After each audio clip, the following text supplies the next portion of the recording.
The following feature presentation is part of the Skywalking Network. This is what you can look forward to on episode 430 of Skywalking Through Neverland. Are you likening Ahsoka to the Incredible Yes, Hulk? I am.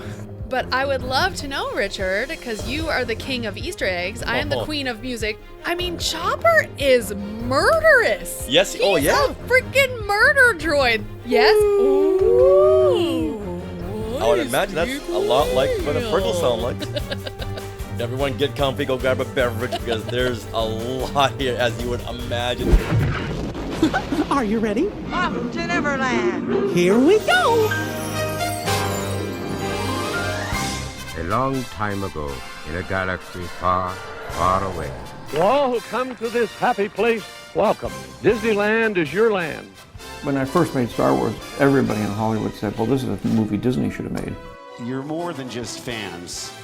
You're family. Best day ever! Secrets lab. It's about family, and that's what's so powerful about it. Hey. When you use a bird to write with, it's called tweeting. When we visit the world of Disney, we never grow old. It's a Peter Pan, Never Land that keeps us young in heart. This is Jedi Master Obi-Wan Kenobi, and you are skywalking through Neverland.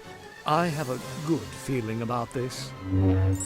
Hey, Skywalkers! Star Wars Rebels Season 5 is here, and it's in live action. However, some of you may know it as Ahsoka. And at this point, we are more than a third of the way through the series, so we have lots to talk about. But first, we want to welcome you back to Skywalking Through Neverland. I am Richard Woloski, but now everyone please say hello to my Ahsokite wife, my sweetie wife, Sarah. I'm going to drive that home until it becomes something. You are. Okay, so I do have this just in from Bryn, who thinks that Ahsoka Files might be a fun word. I hear that and I think X-Files. Okay. I'm gunning for Ahsokites. Ahsokites. I like it. Okay. Okay. In the Sky Chat here, let us know what you think about Ahsokites. Ahsokites. Yeah, we want to know. Wow. Wow, we got even more people tuning in. Maybe we should do this late at night. Skywalking After Dark. Dozen people tuning in. All right. All right, Skywalkers. Well, we are your Oh, I'm sorry. All right, Ahsokites. Thank you. Was that so hard? We are your enthusiastic podcast destination for the many decades of your Star Wars, Disney, and Marvel fandom. So it's time. It's time for your weekly Wookiee hug. And a sprinkle of pixie dust. And perhaps a Purgle roar. For our family of Skywalkers. Didn't we hear that in Finding Dory? Yes. Ooh. I would imagine that's a lot like what a Purgle sound liked.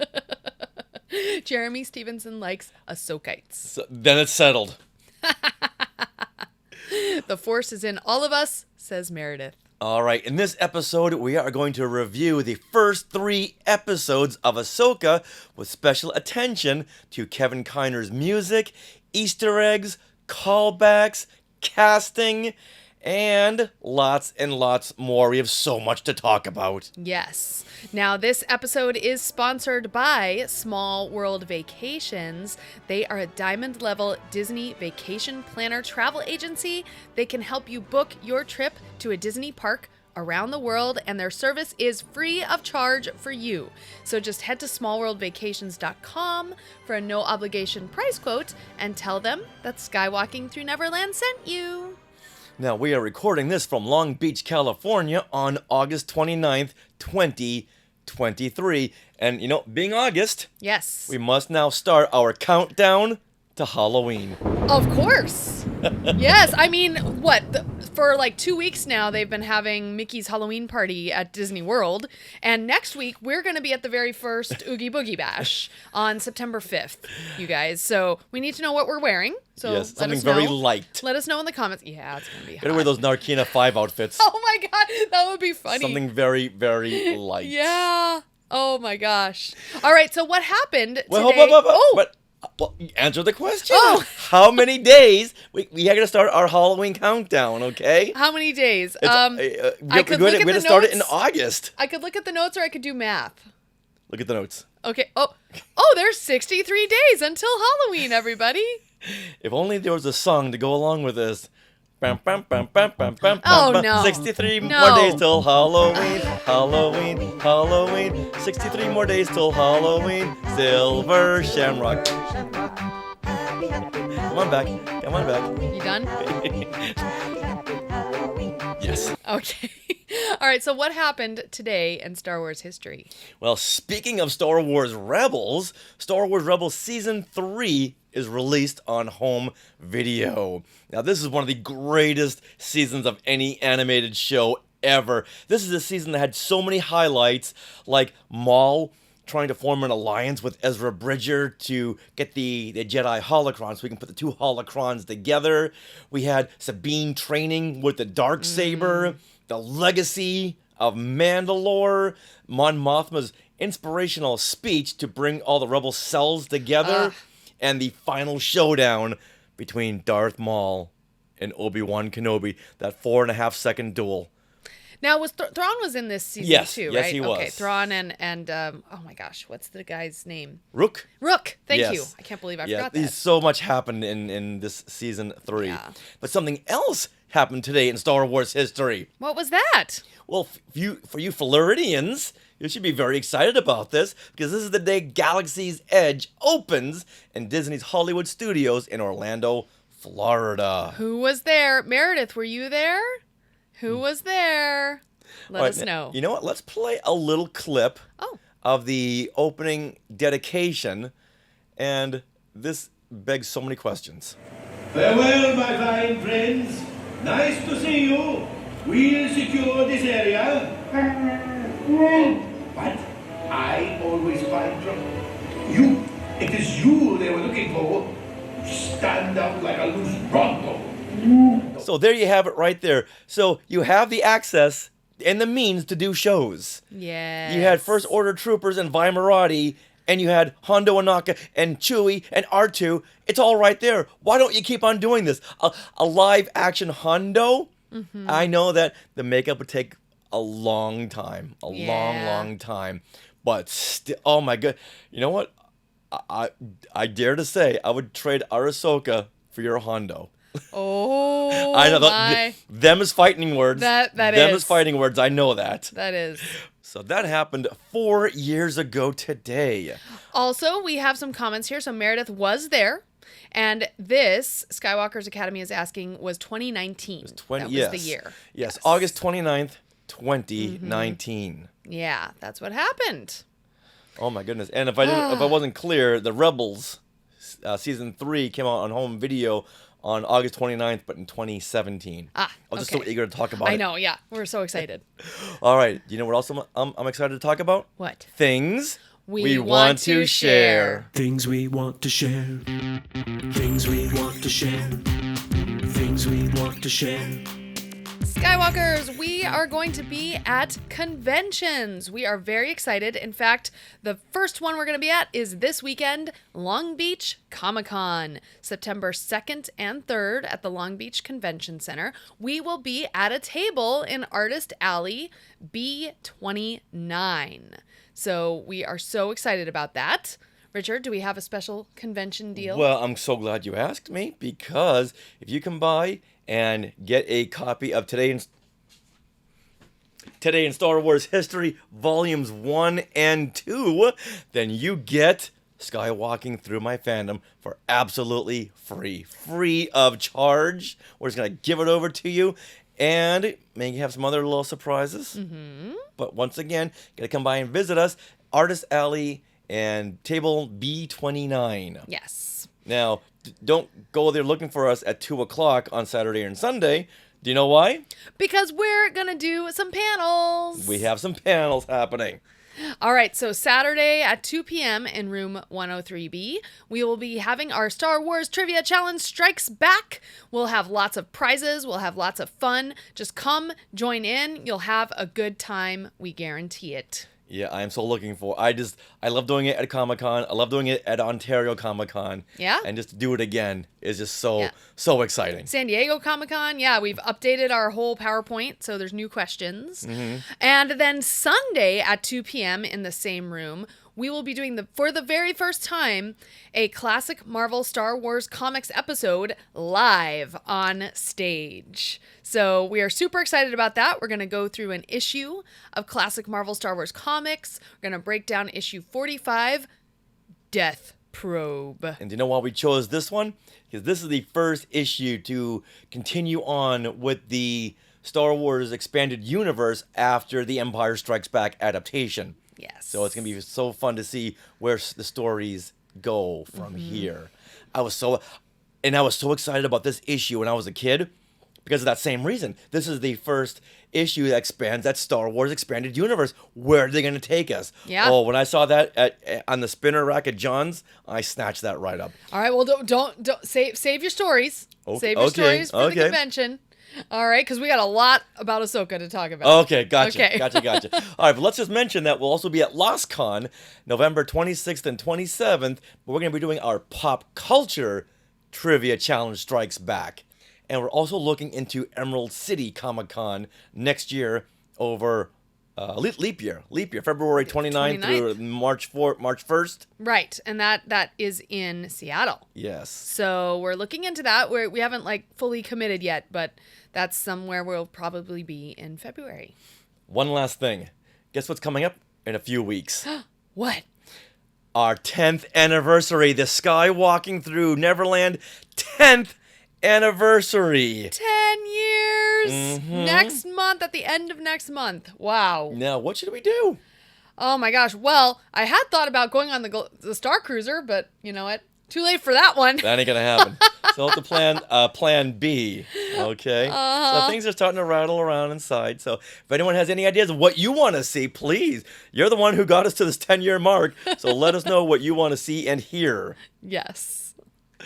All right. With that, let's get into Ahsoka. Who is this Jedi? Ahsoka. Ahsoka Tano. So we hoped everyone liked our Ahsoka fan event coast-to-coast coverage last week, and we held off on our deep dive thoughts on the show so everyone could catch up with the 2-episode premiere. Now, we just finished the 3rd episode titled Time to Fly, so what follows now is an overview and a review and a breakdown of all 3 episodes. I know we're only giving you an hour after Time to Fly has aired, but we're just so excited to talk about this. And I can't say this enough, there will be spoilers. Yes. Attention Skywalkers. Spoilers ahead. Warning! Attention Skywalkers. Spoilers ahead. Warning! Spoilers ahead. Spoilers ahead. So now let's start with initial thoughts. So Sarah, do you want to kick us off on this? Yes. So first of all, I just want to go and say that we are going to be talking about episode 1, Master and Apprentice, which was directed and written by Dave Filoni. Episode 2 is called Toil and Trouble, written by Dave Filoni, directed by Steph Green. She also directed the Book of Boba Fett Tribes of Tatooine episode. A fantastic episode. So when we heard that she was going to be directing episodes of Ahsoka, got us really excited. Exactly. And episode 3 is called Time to Fly, written by Dave Filoni and directed, again, by Steph Green.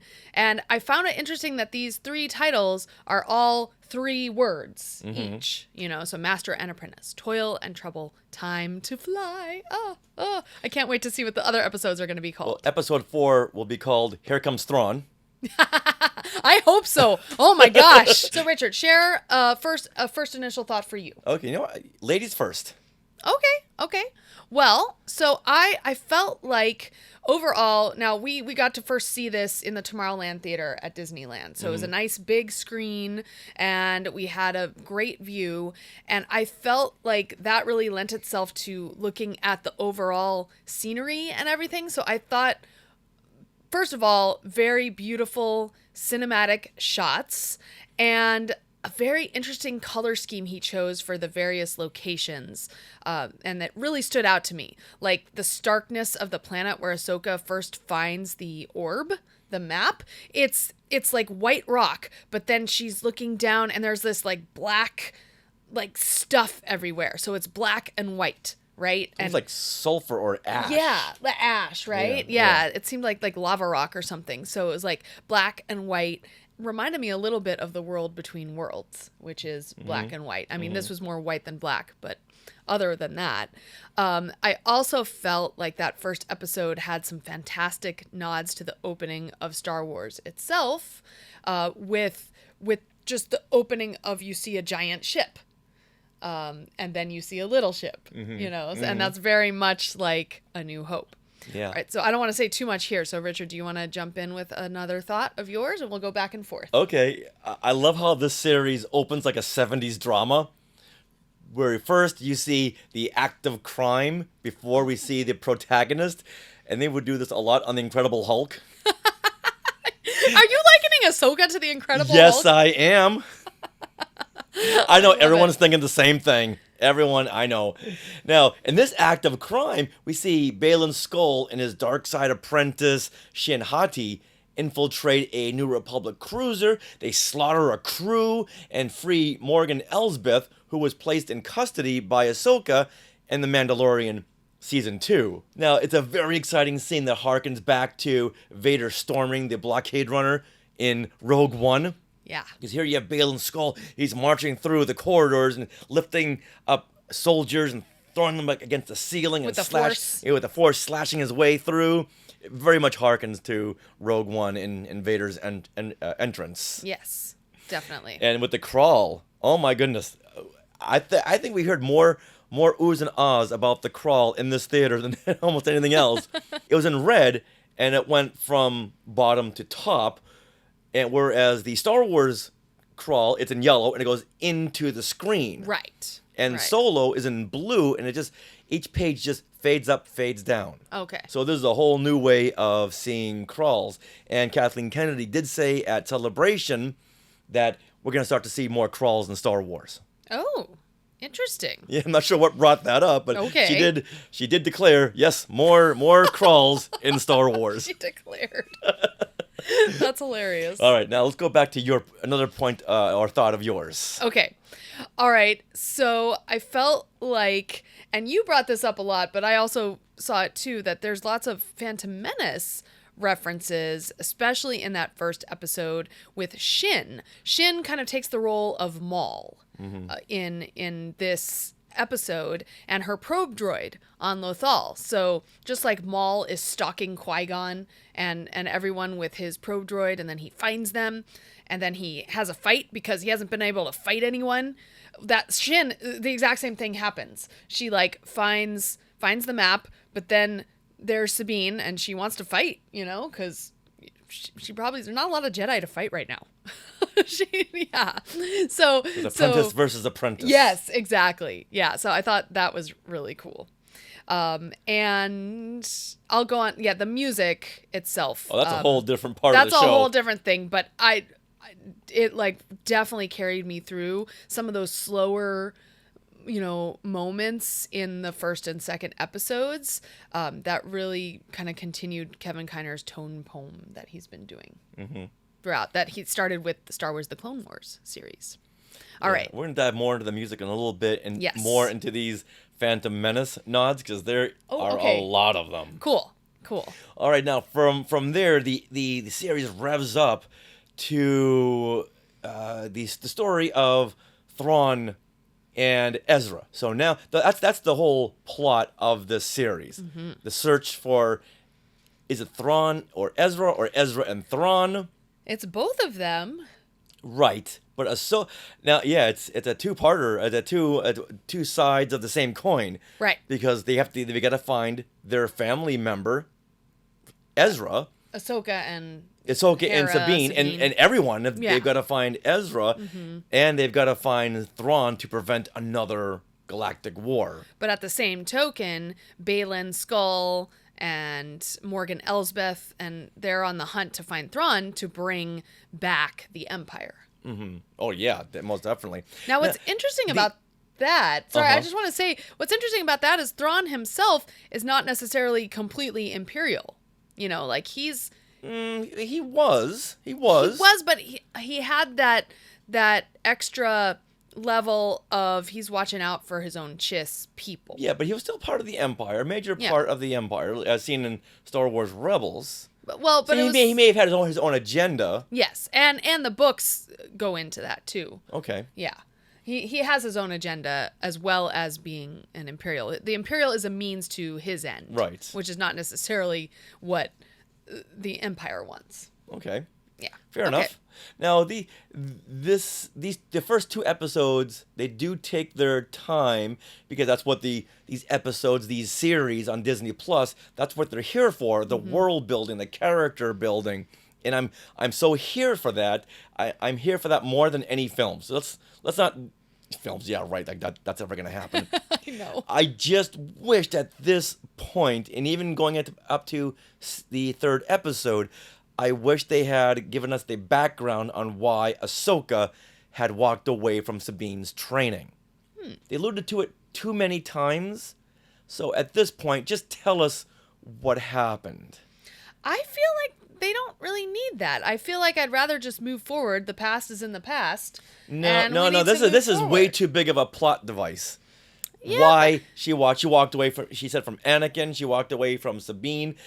No, this is pretty big. Why did she walk away? And that will really pave the way for the future, because what can she do differently that she won't walk away again?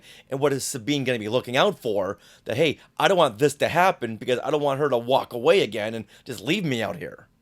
So I think at this point they need to tell us what happened. I'd rather they show it in like a flashback. And either way, but tell us what happened. Okay. I think that's too big of a plot point to just leave hanging there right now. Jeremy is with you. He needs to know why she walked away. Show me, he says. Okay. Okay, yeah. Fair enough. All right. Quid My pro turn? quo, Clarice. Okay.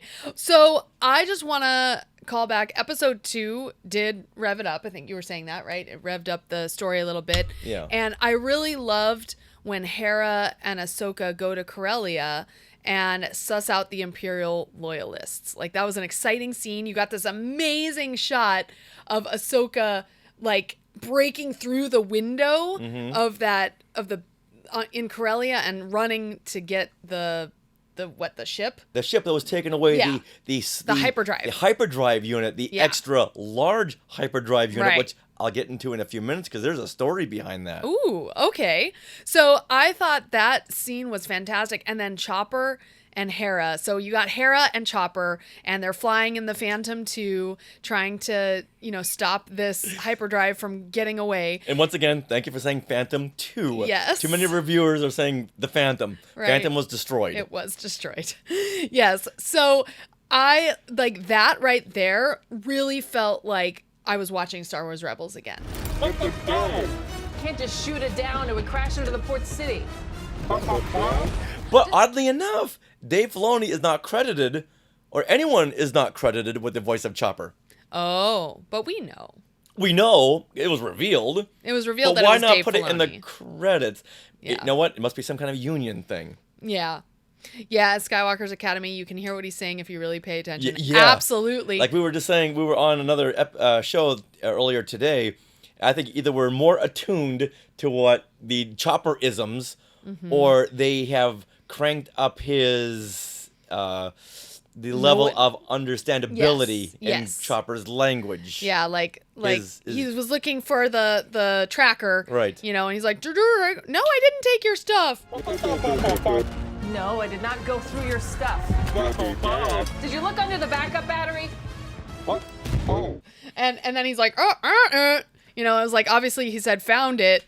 Yeah. It was so cute. Like, even we looked at each other when we were watching it the first time. We're like, found it. It was so cute. Oh my God. All right, Richard. All right, I want to give some love here to episode 3, Time to Fly. Okay. Excellent. We just saw this and we were just so excited about this action packed episode. Lots more callbacks, more story than plot building in this one.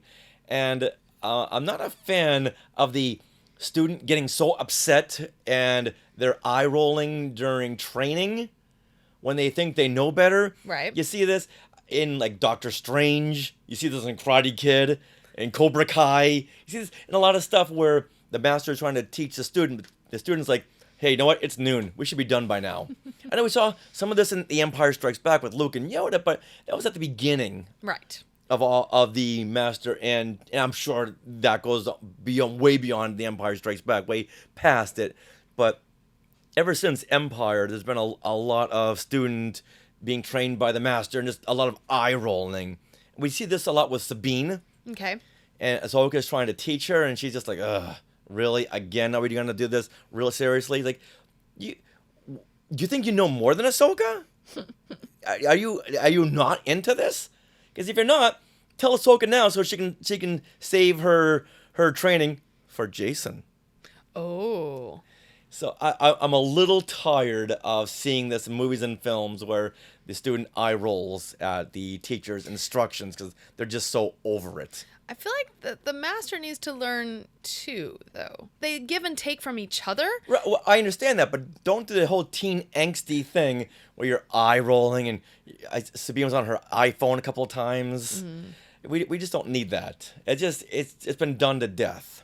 Okay. When you have someone like, I know she may harbor a little bit of resentment toward Ahsoka for walking away, but I'm just saying for the filmmaking side, we've seen this before. Find something else. Okay. Another way for her. You're there. You said you were ready, so you're ready. So let's have a 100% commitment to this. Okay. Now, should we talk about returning characters? Unless you want to go into something else first, but I already kind of teased it with Jason. You did. But let me bring up one thing. Let's talk about a returning scene. Oh, okay. First, sure. Okay. So at the very end of episode 2, I know we're jumping around a little bit, but we'll get more focused. But at the very end of episode 2, you get almost a shot-for-shot remake of the Rebels finale, like the season finale. What's that called? The scene after the epilogue. Thank you. You get that epilogue with the mural with Sabine going up. You get the shot where she's touching it with her finger. You get her turning around and there's Ahsoka. Like, it was amazing that was recreated, and it's a little different, like to the point that someone on another podcast I listened to was like, was that supposed to be the same scene? It's like, well, if they made a point to have the exact same shots, the exact same cinematic look. So yes, that was the same. The beats are the same, and Dave Filoni did that for a reason. Yes, that was just like sandwiching these two series together, and I loved that. I didn't think about if this is supposed to be the same scene, because in Rebels she had that big staff. She did, and Sabine puts on her helmet in Rebels. Right. But it was the exact same. Like, people did it, they put it out there, and it's and it's fine, a retelling, but knowing how discerning Star Wars fans are, maybe do it a little bit more accurately, or people will get confused. Which they did. So, yeah. But I didn't. I thought it was the same. Okay, so let's go back to returning characters. Okay. Meredith has something to say about this. She's dissatisfied with her snippet of Jason. Jason Doom Syndulla. Played by 13-year-old Evan Whitten. Okay, who else cried when they saw him? I cried. I was not expecting to cry, and I'm like, no. Now I'm cheering up now because it's like it's this connection with Caleb Doom and Kanan. Come on. Oh. Yeah, okay, hold on. There you go. Oh my god. Yeah, because the first 2 episodes, like, okay, where's Jason? Where is he? And when Hera went into that little council meeting with Mon Mothma, she was like, hey, so how's Jason? It's like, okay. But I was kind of like, oh, no, don't just talk about him. Let's see him. And then when Hera leaves the briefing room, you hear, Mom! Yes. And there's little green-haired Jason. It's like, oh my goodness. Yeah. Now, I did some research on Evan Whitten. He's done a lot of TV and stuff, but from his bio, He writes, when I grow up, I want to continue acting, be an author, a paleontologist, and a detective. Awesome. So he wants to be like Indiana Jones and Batman. Well, if you're an actor, you could be all those things. Yeah. So, I hope to see more of him. And his whole thing was he's excited that Auntie Sabine is training to be a Jedi. Yeah. And he wants to be one too. Foreshadowing. Yeah. Is he going to go to the Skywalker Academy? Yeah. More into that later. Yeah. More into that a little bit because again, a couple of different Jedi academies that could be springing up. Like it's like in different galaxies. The Jedis are franchising. Different universes.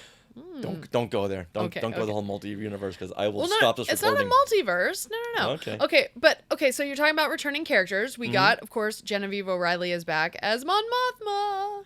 Yes. Yay! Oh, that was so exciting that she's back, and when I see her, it's like you make that connection to Return of the Jedi. You make that connection to Andor and to Rogue One. Oh yeah. I love things that pull the trilogies and shows together, and she is that thread that's tightening up the story. Mm-hmm.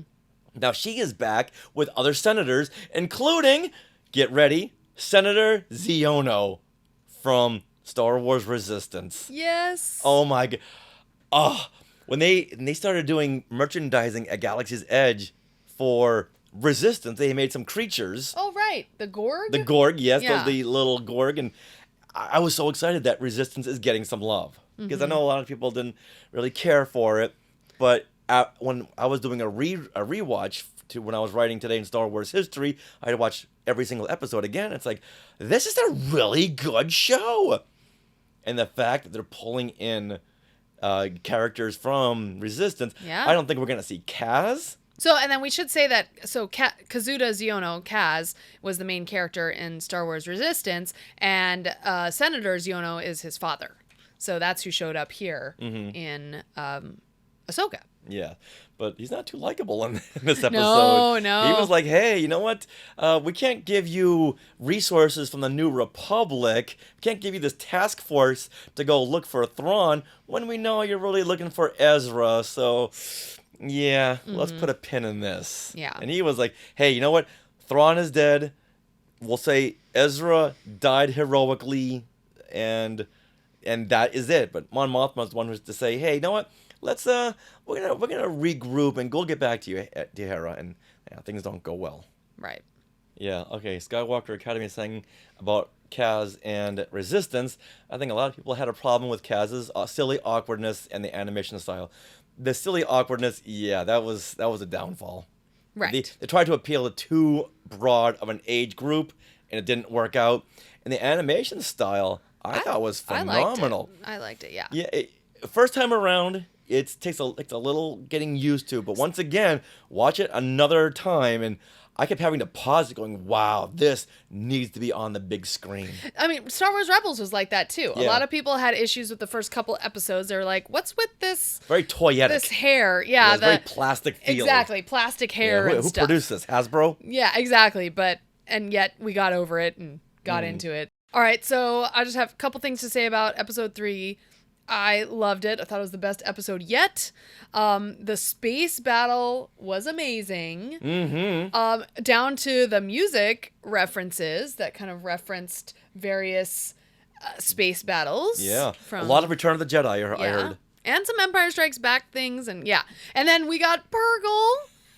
And we also got confirmation of Purgle's hyperspace lanes, migration patterns. Yeah, to other galaxies. Yeah, which we were all kind of saying anyway, but the fact that it was said in the series is amazing. It all works out. Yeah.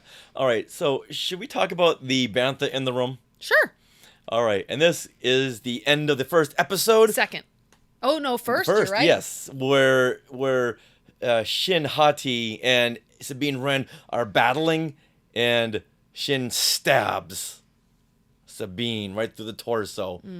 I'm glad they showed us the 2 episodes back to back, and they having to stream the 2 episodes that opening night, because wait a minute, did Sabine die? We can't wait a week. We gotta know right now. It's like she breathed her last breath. And then it ended, and you're like, what? What happened? Is happening? And a lot of people are having a problem with this. And you know what? I don't disagree with them. The memes of Qui-Gon folding his arms going, seriously? What happened here? So funny. Yeah, Qui-Gon is not happy. But look at all the lightsaber damage that's been done in all the films and TV show. Darth Maul getting cut in half. Anakin losing several limbs. Kylo Ren was stabbed in Rise of Skywalker. I know that Rey had used her Force healing powers to help him. Mm-hmm. Finn was severely wounded at the end of The Force Awakens. Like up his back or something? Yeah. That looked really bad. Yeah, and we saw him in The Last Jedi. He was in this big bubble wrap cocoon. Yes. Bacta. Yeah, he was in a coma. And then there was the Grand Inquisitor from Obi-Wan, who was stabbed right through the torso, and later on they did say, he had 2 abdomens, so he was okay. So we have seen a lot of lightsaber damage done in the Star Wars universe, but I know this was it was right through the torso. It was on the right side. But still, that's if a lightsaber can cut through an AT-AT leg, if you get stabbed by this, there ain't no coming back. So I had a little bit of a problem with that. I wish they hadn't done that. I wish that maybe she had instead cut off Sabine's hand or something. And then when Shin saw Ahsoka coming in her ship, she said, "Oh, okay, I can't take this. I gotta go. Right. I can't face Ahsoka right now." Maybe if Shin were badly damaged in this battle too, and all her assassin droids were taken out. So then she had to retreat. Rather have seen that than Sabine being stabbed by the lightsaber, because we've seen how much damage lightsabers can do, just easily slicing through, like Qui-Gon in Phantom Menace when he's cutting through the door to get to the Neimoidians, and he was cutting through that big blast door like butter. And the fact that this doesn't kill her, so if there were any cons to this series so far, it's like sitting over there by itself. Okay. With a whole lot more pros than cons. Right. I mean, I feel like Ahsoka's right there with Hu Yang, so they got her medical attention right away.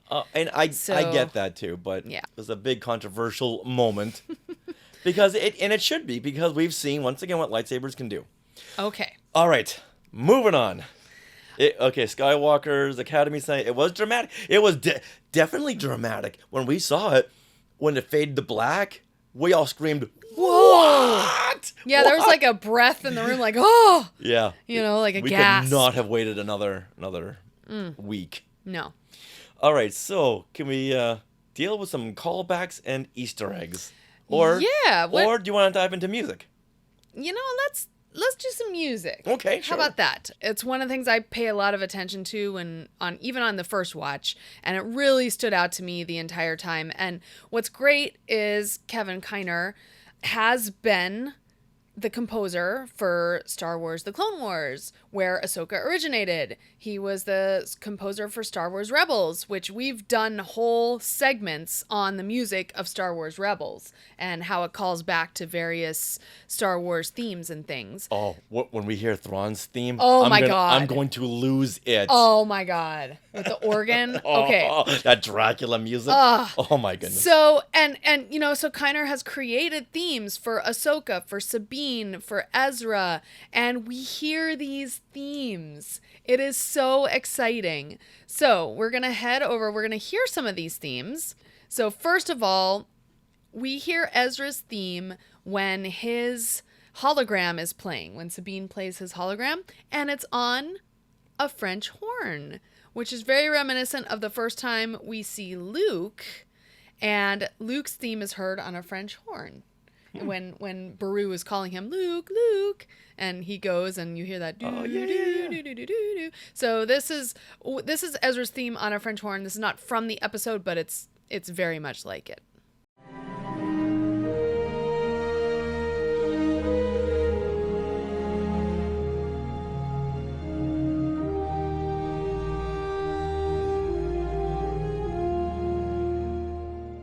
Well, no wonder you loved the French horn. That's a beautiful instrument. It's why I played it. Yeah. Mhm. I like picked it up. I'm like, this is all I want to play. The French horn. Yes. So that is a beautiful theme, and that's what plays when Ezra's hologram Yeah, I got to admit, is playing. I don't really hear the music the first couple of times I watch an episode because I'm just so drawn in by the visuals and the storytelling. A lot of people don't.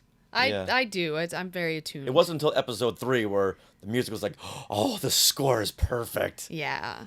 So that was Ezra's theme. Yes. So hum it.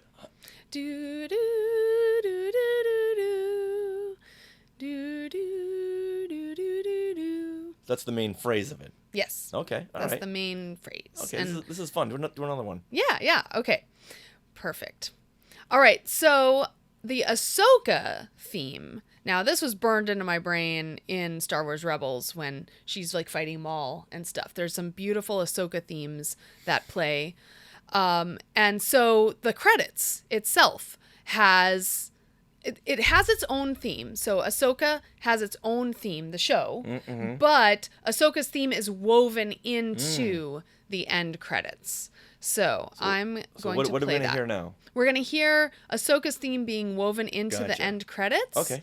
And this part is fun because, especially in this show, one thing you need to know about Kevin Kiner is he loves, and I've talked to him before, we've talked to him before about how he loves to go to various shops and find world instruments and just incorporate them with all of the regular instrumentation, the Western instruments. And so he's done this more and more, and especially with the Ahsoka series, you've got these interesting drums that are not I'm not knowledgeable about world instruments, so I don't know exactly what they're called, but he incorporates these drums that add this little like otherworldly flair to the credits. So let's listen to a little of this.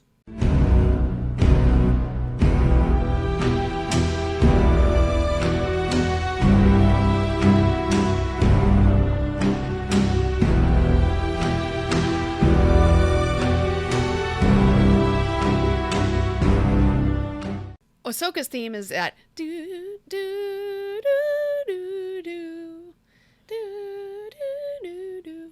That one. Now, how come that doesn't sound familiar? I don't know. It sounds very familiar to me. Yeah, I don't recognize that from either Clone Wars or Rebels. We'll have to play some in Rebels because it does play a lot. So we'll have to listen. Okay. But that is her theme. But do you hear that the beat, the drum beats? Yeah. Yeah. That's very different. We've never heard Ahsoka's theme that way before with such a driving force to it. So also, there's this gorgeous theme. Now, okay, so every once in a while, Star Wars ties into like myth and the Force. I mean, that's what it's about, right? Yeah. And so there's certain moments in the music that do this too. So I'm going to bring up this one theme. So in Return of the Jedi, there's the throne room duel where Luke is fighting Vader and you hear this men's chorus. And it's not Luke's theme. It's not Vader's theme. It's like its own primal theme. All right, so I'm going to play just this one excerpt from that.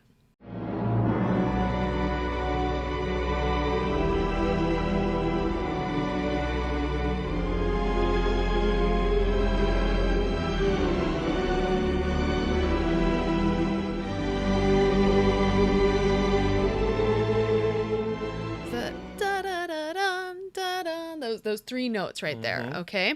So there's Ahsoka and Sabine meet, and there's this moment where Ahsoka says to Sabine, I think this is how we can find Ezra, and she's holding up the map.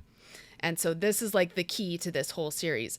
This is the theme that plays during that moment. And again, I think this is like a primal mythic theme. I think I know how to find Ezra.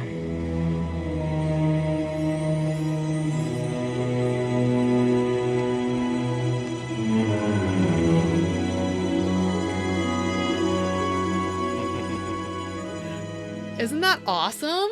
Yeah, I think that's when during the screening that we saw at Disneyland, we were nudging each other like, Yeah. Did you hear that? Yeah. Did you hear that? But that almost those 3 notes, that da da da da da. Yeah. Like that kind of sounds like that primal theme that the men's chorus is singing, but it also kind of sounds like Luke's theme with the triplets. Yeah, you know, I got more of the Star Wars theme. Yeah, it's there. It's in there. Okay, it's well, all you in hear there. these things when I don't. I know. No, but okay, so the Star Wars theme is in there in terms of the triplets being played. So it's What do you say, the triplets? The da da da da da da da da, like Right. that part. Da, Okay. da, da, da. So like Star Wars has a lot of triplets, like dun dun da da da dun dun. Okay. Da da da. That's a triplet. Okay. Yeah.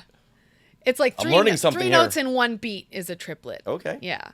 And so usually a beat is divided into 2 or 4, but a triplet kind of is a little funkier. Okay. Yeah. All right. Sure. So there you go. So I think I'm calling this like the heart theme of Ahsoka. So I just want to hear that one more time. It's really cool. We don't hear it anywhere else, and it's like their connection, like they're off to find Ezra. It's just amazing. I think I know how to find Ezra.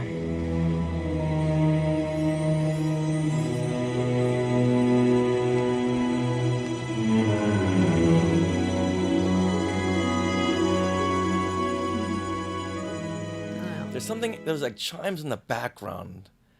The Yeah. beginning of that, which is very much Well, chimes Force can be like theme Yeah. related. Mm-hmm. Definitely. Yeah, that very much harkens back Yeah. to the Force theme. Yeah. So I love that. Okay. So to me, that's like the heart of the episode there. The only music that sprung out to me, aside from that triplet, Yes. is the space battle when Shin Hati and her assassin droids are chasing down Ahsoka and Sabine in the T6 shuttle. In episode 3? Episode 3, yeah. Okay. Yeah, that theme was just so John Williams, and it just jumped out. It was beautiful. Maybe the music is played at a lower level in these episodes, because I'm not really noticing the music. But this time the music was brought up so high that, that is so much Return of the Jedi, like we were saying earlier, space battle music, that it just shouted.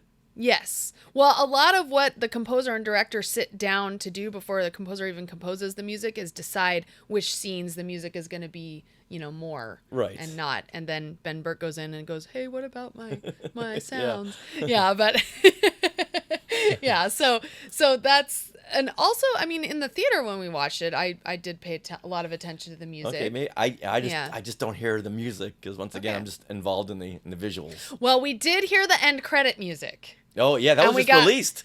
Yes, it was released. Yeah, you can now On go iTunes? to like YouTube. You can stream it. The end credit music only of Ahsoka. It's available, so you can listen to the whole thing through. And Richard, this is where you heard Marion's theme. Okay, everyone, tell me that I'm wrong. Okay, I don't think I am. I'm hearing Marion Ravenwood's theme in this end credit score. Okay, so this is the slower part of the end credits. It's more towards the end.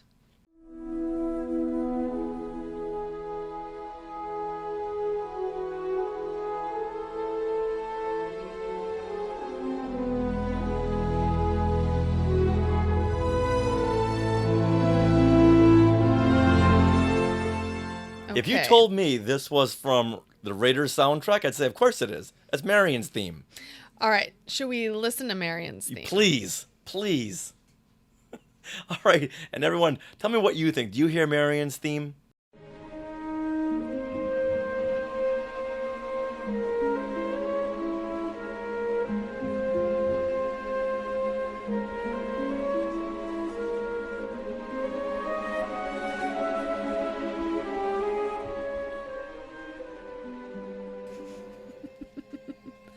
Come on, it's right there. Now, you think it sounds like Marion's theme. I think it sounds like possibly Leia's theme, but there's also Han and Leia's theme. All 3 of these themes begin with a major sixth, and I think that's what you're hearing. What does that mean? That means that's the interval. So do do do do do do do do do. That's what it begins And the interval with. is the do Do do. Okay. Yeah, it's All the right. space between the notes. Play it again in Ahsoka, but Yeah. it's stretched out a little bit more. Okay, I'm gonna play Ahsoka's end credits.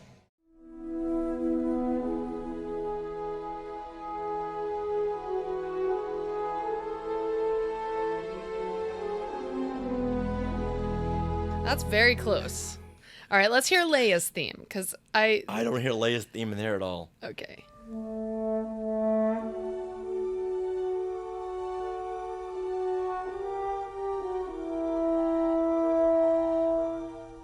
You guys have to tell us in the comments, what do you think? All right, so it's a little more like Marion's theme. That's all I wanted to hear. But I'm going to play Han and Leia's theme, just to mess it all up. Oh, boy.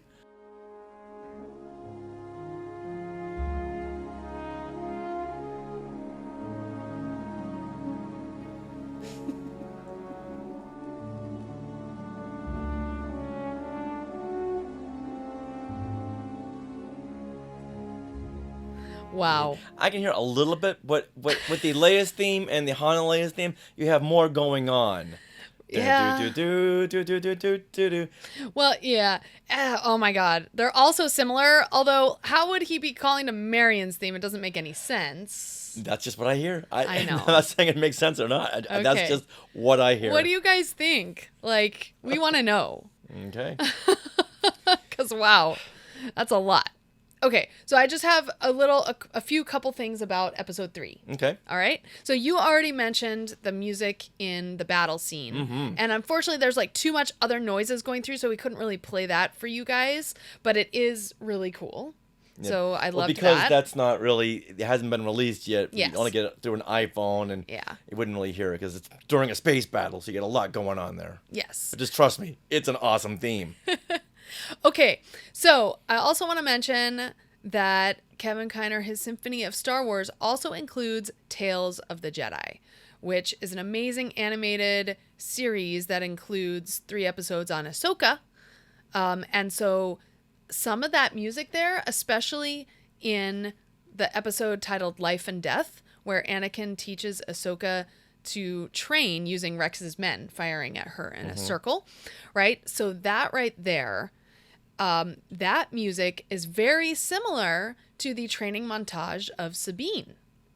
So here is Ahsoka training in Tales of the Jedi.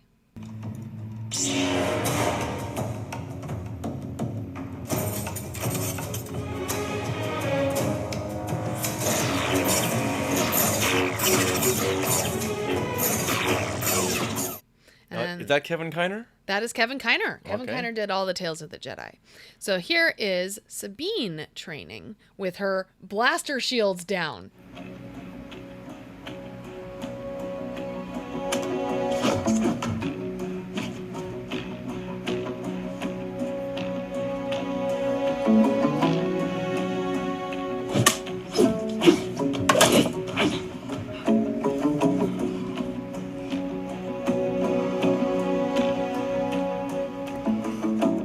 So you got very similar instrumentation and very similar, you have the same tempo. It's the exact same tempo.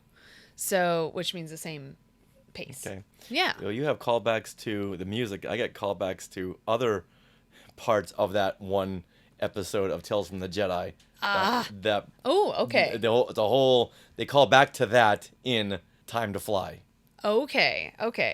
Well, I just want to mention one more thing, and that is kind of the good guys versus the bad guys and the instrumentation that Kevin Kiner chooses to use for them. So, first of all, when Baylan Skoll is mowing down people in the hallway of the New Republic ship, you get these really interesting piano chords.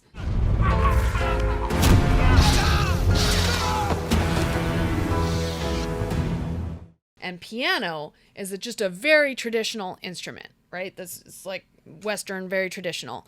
And then at the very end of episode 3, when Baylan says, hunt them down, Ahsoka and Sabine, you get these interesting pizzicato strings, which is also another instrument that is used in many, many symphonies by Mozart to today. And let's hear that. Hunt them down. Please stop. We challenge.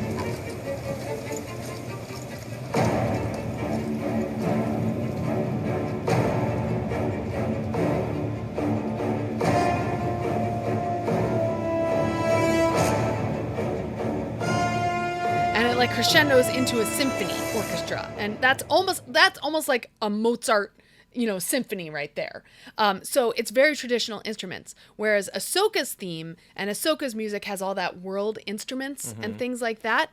So it's almost like Ahsoka is more open-minded or attuned to the Force and what it's telling her and where to go, like anywhere in the world, she has to be, that's where she is.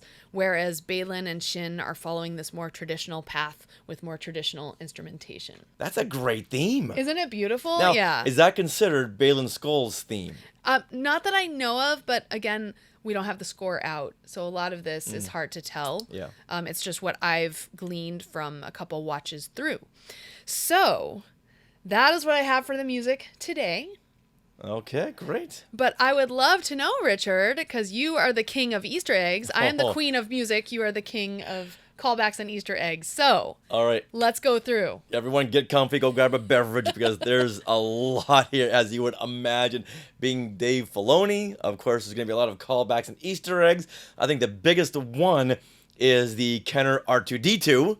That we saw in the first episode, where Sabine is running away from that ceremony, and you get that one ship the E-Wing, I think it is, trying to stop her in her way, and you get that little astromech droid, which is the Kenner R2-D2. We saw that, and we just flipped out the first time we saw that in the trailer. That's my favorite Easter egg. But there's another really fun Easter egg. Ahsoka has this T6-1974 shuttle. So whenever there's numbers, it's like, okay, that means something. 1974, 1974. Okay, that could be anything, but wait a minute.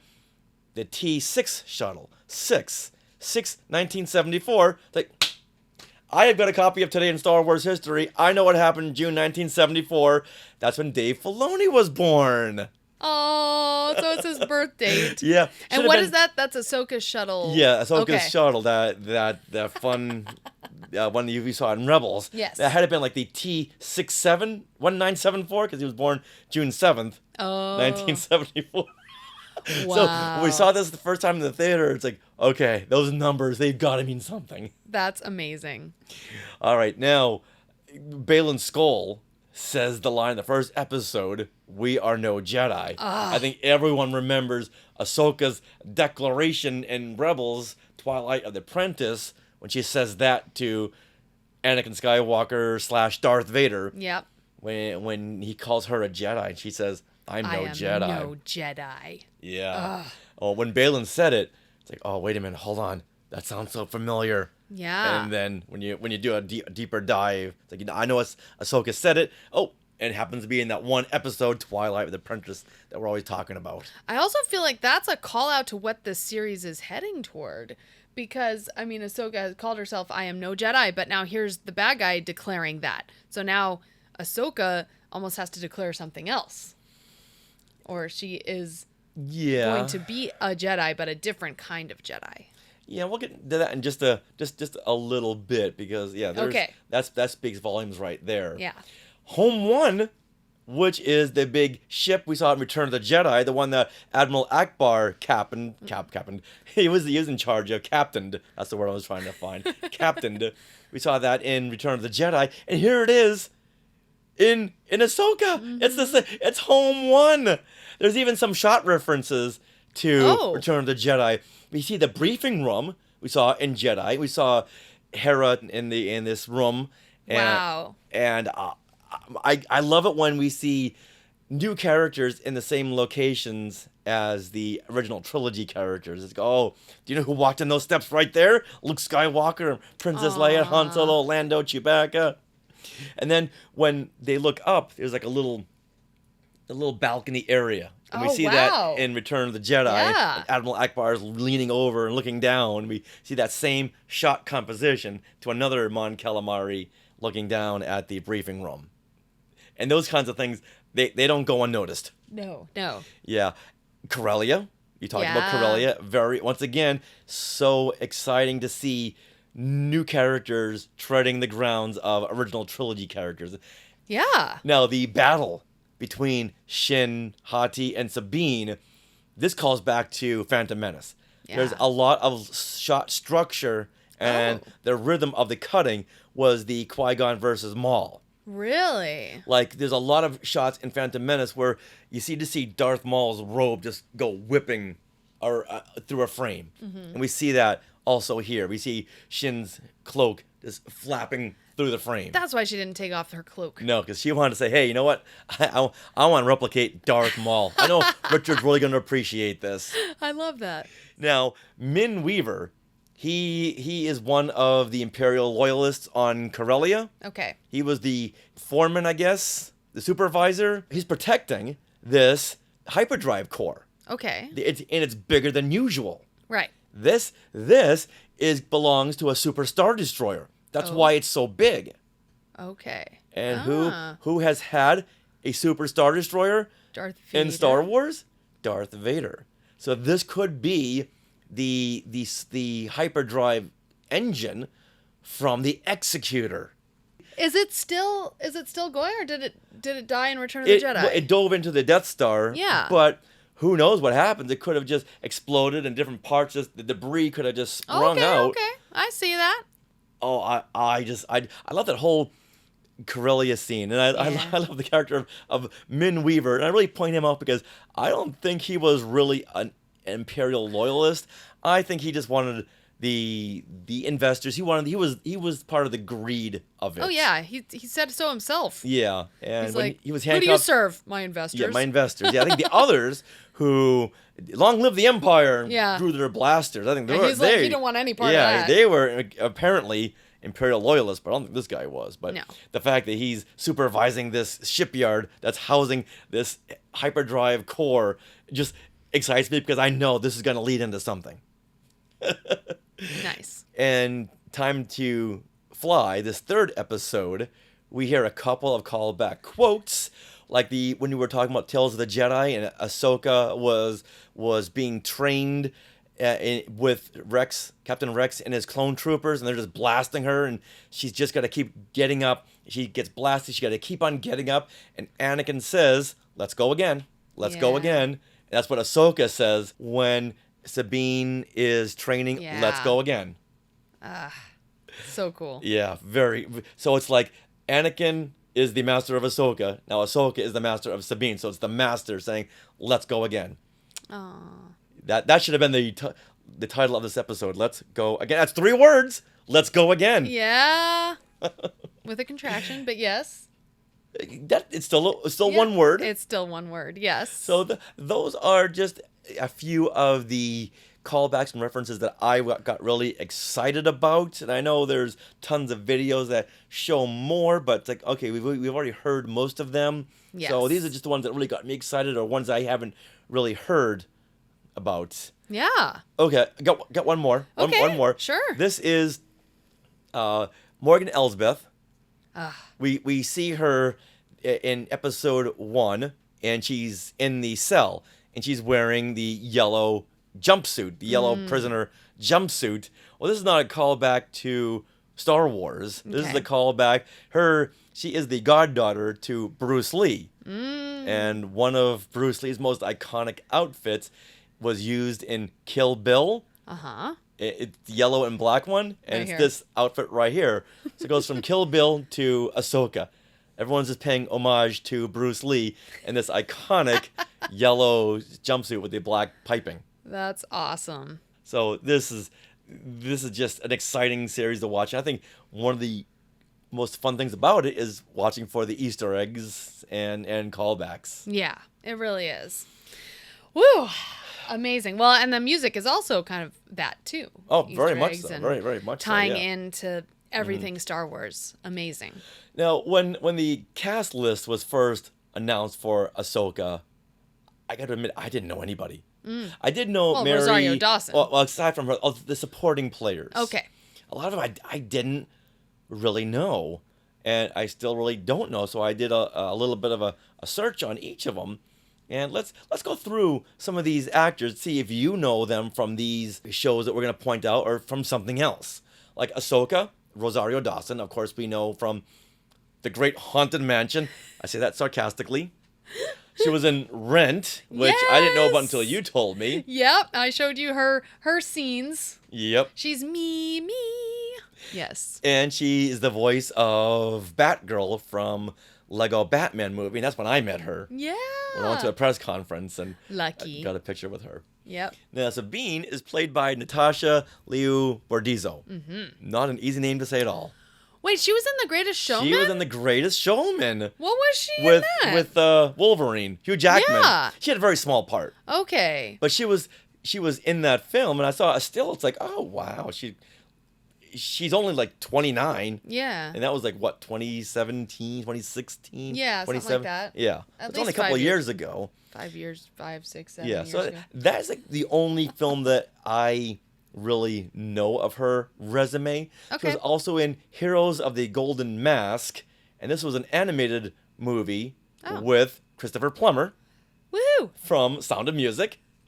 And Crazy About You with John Cleese. So she's done a lot of stuff with a lot of big actors. So, you know, those projects were big, but you know what? Have you ever heard of any of these? No. No. So, but I think this is going to really springboard Oh, yeah. her.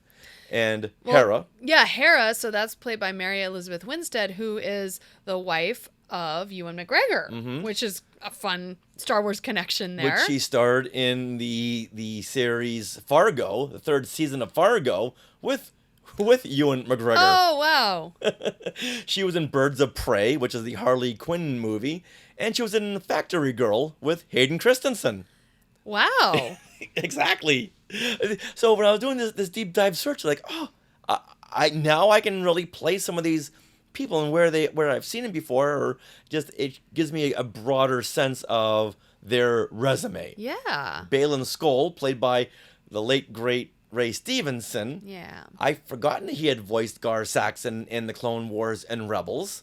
Wow. He was in the Thor films as Volstagg. I remember that. And he played Punisher in the movie Punisher Warzone from 2008. Wow. I know. My goodness. And he's been in a ton of things. He's been in Like, a ton. Yeah, I'm just giving you just the broad strokes. He's a hardworking actor. Now, Shin Hati is played by Ivana Sakno. Mm-hmm. She was in Pacific Rim Uprising and The Spy Who Dumped Me. And a lot of Ukraine television. Okay. Yeah, so she's an up and comer. But you know what? Guess how old she is? 29 as well? A little older. Really? 35? 35. Oh. Doesn't look 35. No, not at all. All right. Morgan Elsbeth, who Yes. I gotta say is not my favorite Star Wars name. Oh, okay. It just sounds too much like a regular name. I just love that she's Dathomir Witch. Yeah. She's played by Diana Lee Inosanto. And once again, the goddaughter of Bruce Lee. That's where you get the Diana Lee from. Okay. She was in Barbed Wire, the Pamela Anderson movie with Tamora Morrison. Wow. I know. And The Time Machine and the 1986 TV series Moonlighting. Okay. Did you watch Moonlighting with Bruce Willis and Sybil Shepherd? It was fun. Not. Have you guys watched it? Let us know. Mm-hmm. Now, Huang, Yes. played by Emmy winner David Tennant. And he has... He's voiced by, yes. Voiced by, yeah. And he's got the association of being the first one to win a Emmy for the Clone Wars. That's right. Yes. And he's a Doctor Who, so many people know him. Doctor Who from 2005. And I think he's continuing on. Oh yeah, I heard that he's gonna be back. We don't follow Doctor Who.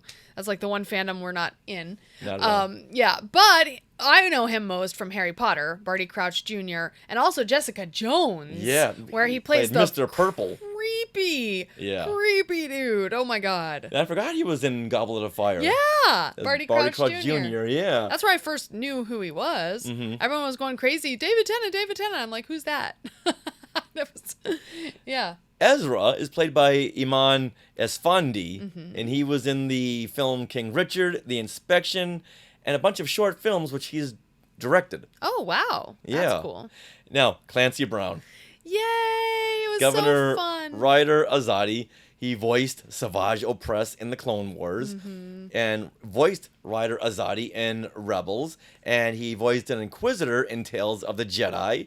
And you can also see him in Mandalorian Season 1 as the mercenary Berg. And he's a Devaronian, right? Yes, he is. Yeah, so creepy. And of course, he's Rapunzel's dad in Rapunzel's Tangled Adventure series. And we met him at one of the Clone Wars screenings at the Egyptian Theater. And he's the sweetest, like, teddy bear guy. Yeah, this is back when we only had flip phones to take pictures. Yeah. So the picture we have is like, it's very you can't even, you don't notice who he is, or it's like it's like 3 pixels. All right, let's round it out with Nelson Lee, who plays Senator Ziono. And he is Kaz's dad, Kaz from Star Wars Resistance, we talked about earlier. And he played a chancellor in 2020's Mulan. Wow. I think that's where I recognize him, because I knew him from something. Oh, okay, that makes sense. Couldn't really place him. Yeah. And he was on the TV series, the reboot of Hawaii Five-0, with Christopher Sean. Whoa! Who voiced Kazuda Ziono. His son. Oh my gosh. That's crazy. Yeah, I love how all these shows interconnect with Star Wars actors and the movies they were in. It's like, oh, there's a Star Wars connection there, Star Wars connection there. And at this point, it's like the Marvel or Harry Potter films. There's so many actors. Like, okay, at some point, they're all going to connect. Yeah, that is really cool. Yeah, so I wanted to do this deep dive for a long time, because once again, I didn't know any of these actors, so I really wanted to know who they were, and now we do. Yeah, well, thank you. Wow, this is a lot that we've discussed already. Yes, it is. Do we want to table some of this discussion for next week? Yeah, let's do that. Okay, because we really want to get into a discussion on the Force and where we're going with it, but as more episodes come out, we'll know more of what's going on with that. And Ahsoka, her new academy training non-Force users. Right. There's a whole discussion right there. And Dathomir Witch magic and so many things. So that's a little tease for next week. We're going to talk about how they're using the Force in this series.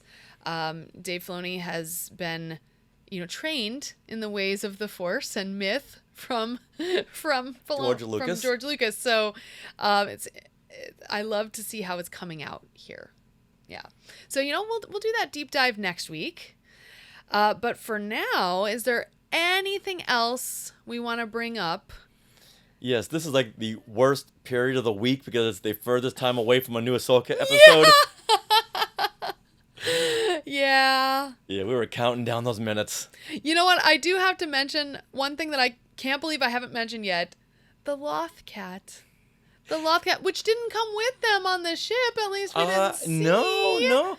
Oh. That would have been really hard to have that puppet follow them. It was kind of like Grogu. Well, they did it with Grogu, so do it with a Lothcat. But yeah, I felt really bad for that Lothcat because Sabine kept leaving. It's like, well, Sabine, leave a door open, crack a window. Yeah, but the Lothcat had the exact same sounds as the Lothcats that you can adopt from Galaxy's Edge, which, oh my god. Now, why didn't they name this Lothcat? I don't know. They need to name the Lothcat. They gave the Lothcat a poster. Yeah. Gave it his own poster. They didn't name the Lothcat. Don't Grogu this Lothcat. No. We're going to be calling it... We're going to be calling it names. What would you guys name Sabine's Lothcat? I already know Matt Clifton would name it Mochi. Or Mochi. Yeah? Yep. But let us know. What would you name it? That wraps up episode 430 of Skywalking Through Neverland. Thank you to Disney and Lucasfilm for producing such a great show like Ahsoka. We're having a blast talking about it, and we can't wait for more to come. And we want to thank all of you Skywalkers for joining us this late at night and commenting and everything that you do. You watch our videos, you subscribe to us, you buy our books. We owe you everything in this last almost 10 years. We also want to say, if you're part of the Skywalking Force, or if you're thinking of becoming part of the Skywalking Force, this is the week to do it, because this Friday we are having a special Ahsoka fan event of our own with the Skywalking Force. It's through Zoom, so you can go from the comfort of your home, and it is at 6:30 p.m. Pacific here on Zoom. And if you're part of the Skywalking Force, you are invited. We will have a game. We will have a giveaway, maybe 2. And then we'll also discuss the episodes of Ahsoka that we've been discussing. So we really hope you can join us. You can find out how to become a part of the Skywalking Force at skywalkingforce.com. But also, thank you so much to those of you who are already part of the Skywalking Force. Once again, we would not have been able to do this for almost 10 years without you. And we also want to thank our sponsor, Small World Vacations, for their support. Thinking of a trip to a Disney park? Well, you can fill out a Get a Quote form at smallworldvacations.com today. Their vacation planning service is free of charge, so check it out and tell them Skywalking Through Neverland sent you. And once again, that's smallworldvacations, plural.com. Now, we are part of the Skywalking Network, Skynet, where you can find other great shows like Talking Apes, the Max Effects Podcast, the Neverland Clubhouse, Totally Tell Me Everything, Star Warsologies, and the YouTube shows Collectopolis and Today in Star Wars History. You can also find us on social media. We are at Skywalking Pod for Twitter and Instagram. On Instagram, I've also created a broadcast channel for the Skywalking Network. So we'll be posting like when we're going like shows every week and things like that. You can just subscribe, and then you'll know when things are coming out from us through your inbox. You can also email us, share@skywalkingthroughneverland.com, and you can join our Facebook group. Just search Skywalking Through Neverland everywhere. Now, don't forget to stick around for bloopers and other fun bits that didn't make it into the show. And always remember, feed your loth cat, and open a window, and Neverland on Alderaan. Hey, look at those names to the left. They are part of the Skywalking Force, our Patreon. Become a producer yourself and check out all the Disney Plus themed bonus content available depending on the level you subscribe. Become a member of the elite Skywalking Force at skywalkingforce.com.